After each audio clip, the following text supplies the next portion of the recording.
안녕하십니까. 요즘 눈이 굉장히 많이 오고 있죠. 운전할 때 또 길을 걸어갈 때 빙판길 꼭 조심하시길 바라겠습니다. 오늘도 이제 수요 바이블 클래스를 이제 시작하려고 하는데요. 이제 오늘은 주님이 가르쳐 주신 기도 네 번째 강의 시간입니다. 우리가 이제 지금까지 기도의 의미와 목적과 그리고 기도가 갖는 전제적인 조건 뭐 이러한 것들, 기본적인 것들에 대해서 우리가 함께 나눴는데, 자, 오늘부터는 이제 주님이 가르쳐 주신 그 기도문의 내용을 이제 들어가기에 앞서서 이제 전체적인 주기도문이 어떠한 내용인가를 좀 함께 살펴보려고 합니다. 나눠드린 강의안 좀 보시면서 함께 강의를 시작하도록 하겠습니다. 여러분, 주님이 가르쳐 주신 이 기도라고 하는 것은 이제 기도의 모범입니다. 그래서 이것은 주기도문의 양식이 가지고 있는 의미를 가지고 기도해야 된다라는 의미를 가지고 있는데요. 예수님께서 기도를 가르쳐 주신 이유가 과연 무엇일까요?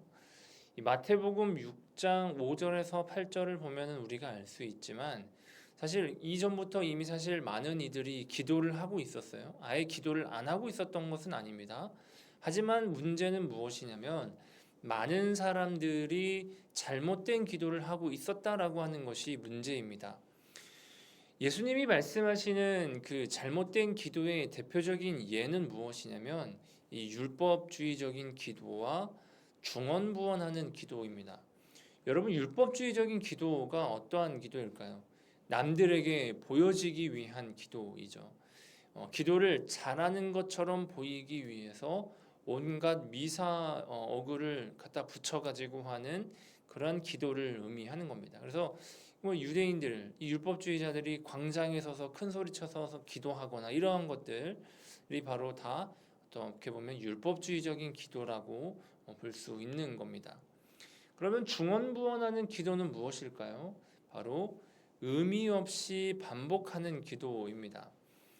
그리고 하나님을 설득하려고 하는 기도이고, 또 기도라고 하는 것이 무조건 길어야 되고 오랫동안 해야 뭐 잘하는 기도이고 좋은 기도라 생각하는 그러한 것들이 바로 중언부언하는 기도이다라고 말할 수가 있겠습니다.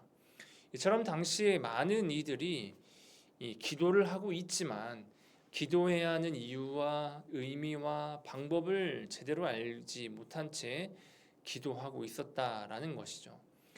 그러면 예수님은 이렇게 기도의 모범을 가르쳐 주시면서 그럼 너희는 앞으로 무조건 이렇게만 기도해라 라는 의미에서 기도를 가르쳐 주신 걸까요?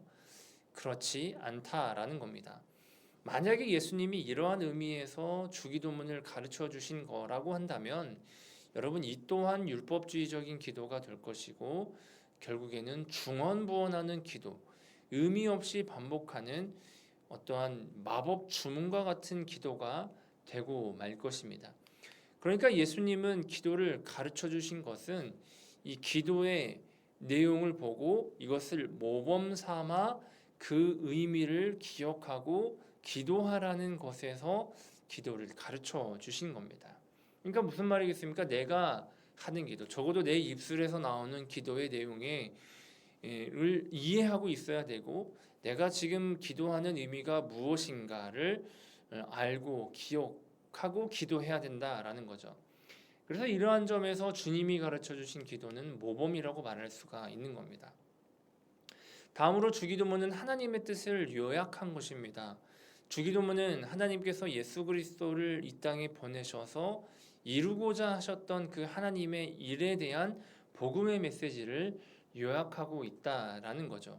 그래서 기도를 보면요, 예수님은 자신의 유익을 위해서 기도하지 않으셨습니다. 항상 하나님의 뜻을 물으셨고, 그리고 그 뜻을 드러내기 위해 기도했다라는 것을 우리가 발견할 수 있죠. 그렇기 때문에 주기도문은 하나님의 뜻을 담고 있다, 그러한 기도이다라고 말할 수 있는 겁니다. 자, 다음으로도 주기도문은요, 이 하나님의 뜻과 인간의 필요, 종교적인 것과 정치적인 것, 거룩한 것과 세속적인 것, 그 모든 것이 관련되어 있음을 보여주고 있습니다. 여러분, 우리가 개인적인 필요를 위해서 기도하더라도 반드시 하나님의 뜻과 연결되어져야 합니다. 그리고 우리가 살아가는 사회, 즉 정치와 사회적인 이슈에 관심을 가지고 그것과 연결되어서 기도해야 되는 거죠. 예를 들면 이런 겁니다. 여러분, 하나님께 나의 안전과 평화를 위해서 기도하는데 내가 속한 사회가 불안전하다면, 평화롭지 않다면 과연 내가 그 속에서 평화롭고 안전한 것이 가능하겠습니까?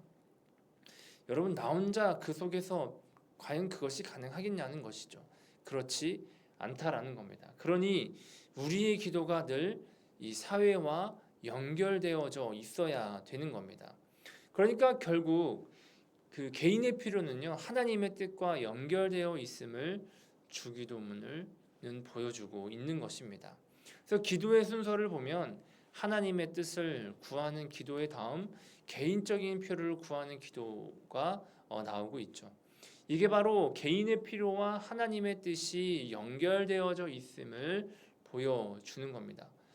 여러분, 결국에는요, 이 개인적인 필요의 것들은 결국 무엇을 통해야지만이 결국에는 영원히 해결되냐면 하나님의 나라가 이루어진다면 해결되는 겁니다. 그렇죠? 진정한 평화와 안전, 영원한 삶은 결국 하나님이 우리 가운데 이루어져야 임해야지만이 완성될 수 있다라는 거죠.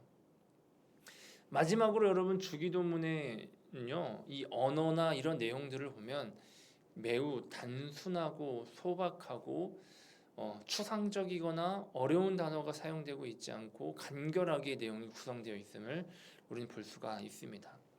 수식어가 거의 없습니다. 있더라도 매우 짧고 필요한 경우에만 사용이 되고 있습니다. 그러니까 주기도문에서 보면은 하늘에 계신 우리 아버지가 바로 그 대표적인 예입니다. 굳이 다른 수식어가 붙지 않죠. 지금 여기 붙어있는 수식어 또한 하나님이 어떠한 분인가를 나타내고 있는 말일 뿐입니다. 그리고 무엇보다 기도의 내용이 반복되고 있지 않죠. 따라서 기도라고 하는 것은 여러분 누구나 쉽게 이해하고 공감할 수 있는 언어와 내용으로 구성되고 준비되어야 합니다. 특히 이제 대표 기도할 때 이러한 부분들이 잘 참고되어져야 합니다. 내가 지금 어느 자리에서 대표 기도를 하고 있는가? 그리고 함께 예배하면서 기도하는 대상이 누구인가를 파악하고 그래서 그 단어와 내용들을 구성하고 기도해야 된다라는 것이죠. 그러니까 아동부에 가면 아동부에 맞게, 장년부에 가면 장년부에 맞게, 식사 자리에 가면 식사 자리에 맞는 기도, 병문안을 갔었을 때는 병문안에 맞는 기도를 해야 된다라는 겁니다.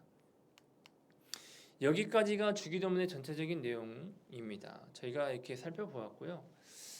한번 강의안을 보시면서 오늘 어떠한 내용을 우리가 살펴보았는지를 복습해 봤으면 좋겠습니다. 이제 다음 주부터는 이제 주기도문의 내용을 한 구절 한 구절 정확하게 보다 깊게 살펴볼 건데요. 그 말씀 한번 마태복음 6장에 나와 있는 말씀을 한번 미리 읽어보시고 오시면 좋겠습니다. 오늘 수박클 미션입니다. 지금까지 우리가 4번의 강의를 들었는데요. 그 강의안들을 살펴보시면서 오늘 하루에 마치는 그 기도문을 손으로 작성하셔서 인증샷으로 남겨주시면 추첨해서 선물을 드리도록 하겠습니다. 여러분, 이제 내일부터 우리 청년부 수련회가 시작이 됩니다. 마지막까지 기도함으로 또 기대함으로 잘 준비하셔서 우리 인생에 다가오시는 그 주님을 인격적으로 경험하는 그러한 정말 은혜로운 시간이 되었으면 좋겠습니다. 오늘 수박클은 여기까지입니다. 다음 주에 보도록 하겠습니다. 안녕.